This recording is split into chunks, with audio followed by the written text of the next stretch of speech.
Hello बच्चों, आज हम लोग रेनबो पुस्तक के कक्षा 7 के पहले पाठ का अर्थ देखेंगे। तो चलिए देखते हैं कि रेनबो पुस्तक के कक्षा 7 के पहले पाठ में क्या है।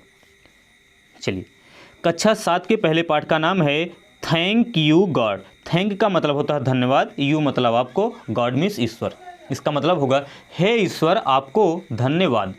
तो वास्तव में इसमें बच्चों के द्वारा ईश्वर को क्यों धन्यवाद किया जा रहा है वो हम लोग नीचे दिए गए लाइनों के माध्यम से समझेंगे। ठीक है, तो चलिए शुरू करते हैं।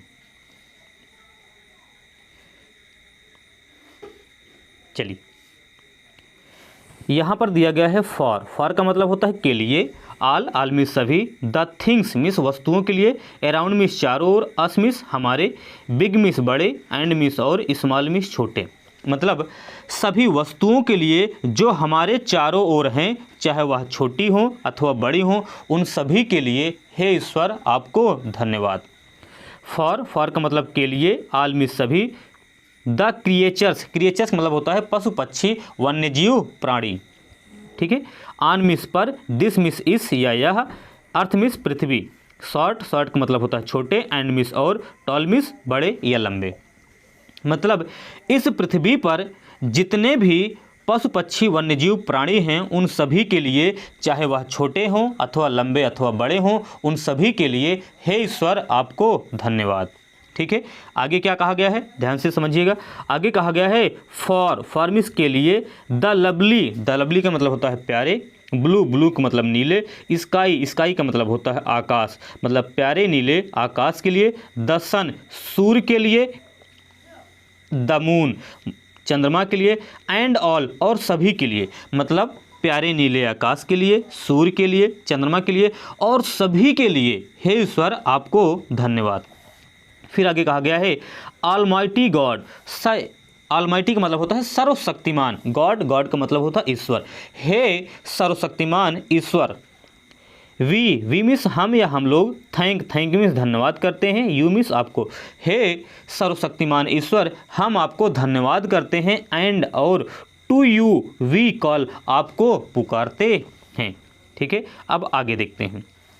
आगे कहा गया है ब्लेस का मतलब होता है आशीर्वाद प्रदान करना, ईच मीन्स प्रत्येक, वन ऑफ अस हम में से प्रत्येक पर। इसका मतलब ये है कि हम में से प्रत्येक पर हम में से प्रत्येक को आशीर्वाद प्रदान कीजिए।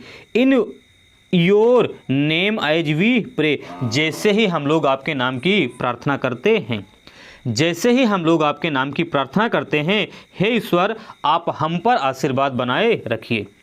गिव अस हमें दीजिए लव का मतलब होता है प्रेम, काइंडनेस मीन्स दयालुता, एंड मीन्स और, करेज का मतलब होता है साहस, डे बाय डे का मतलब होता है दिन प्रतिदिन। इसका मतलब होता है आप हमें दिन प्रतिदिन प्रेम, दयालुता और साहस को प्रदान कीजिए या दीजिए। मैं आगे ध्यान से समझिएगा, एक मिनट, चलिए आगे फिर कहा गया है, एक मिनट भाई, ठीक है, चलिए देखते हैं। मे मिस सकना होता है, वी मिस हम या हम लोग, लिव मिस रहना, इन मिस में, पीस का मतलब शांति, एंड मिस और, हार्मनी का मतलब सामंजस्य। आगे क्या दिया गया है होयर वी स्टे, जहाँ पर हम लोग रहें या जहाँ पर हम लोग ठहरें, जहाँ भी हम लोग रहें हम लोग शांति और सामंजस्य से रह सकें। गिव अस स्ट्रेंथ हमें शक्ति दीजिए या हमें मजबूती दीजिए, टू सर्व सेवा करने की, यू मिस आपकी, हम आपकी सेवा कर सकें ये हमें शक्ति दीजिए। कम व्हाट में कुछ भी हो जाए, मतलब कुछ भी हो जाए अथवा किसी भी परिस्थिति में हम आपकी सेवा कर सकें ये हमें शक्ति दीजिए। ठीक है, आगे देखते हैं। आगे दिया गया है वी मिस रहिए, विथ अस हमारे साथ, ओ गॉड हे ईश्वर आप हमारे साथ रहिए। इन व्हाट वी से एंड डू, हम कुछ भी कहें अथवा कुछ भी करें हे ईश्वर आप हमारे साथ रहिए। एक्सेप्ट मतलब स्वीकार कीजिए, दिस मिस यह या इस प्रेयर प्रेयर मीन्स प्रार्थना, मतलब हे ईश्वर आप इस प्रार्थना को स्वीकार कीजिए। वी मीन्स हम, वो डाउन मीन्स झुकते हैं, टू यू मीन्स आपको। इसका मतलब कि हे ईश्वर हम आपके सामने झुकते हैं या हम लोग आपको नमन करते हैं, आप इस प्रार्थना को स्वीकार कीजिए। ठीक है, तो यह कक्षा 7 के रेनबो के पहले पार्ट का अर्थ था। ठीक है, तो आज यहीं समाप्त करते हैं। धन्यवाद।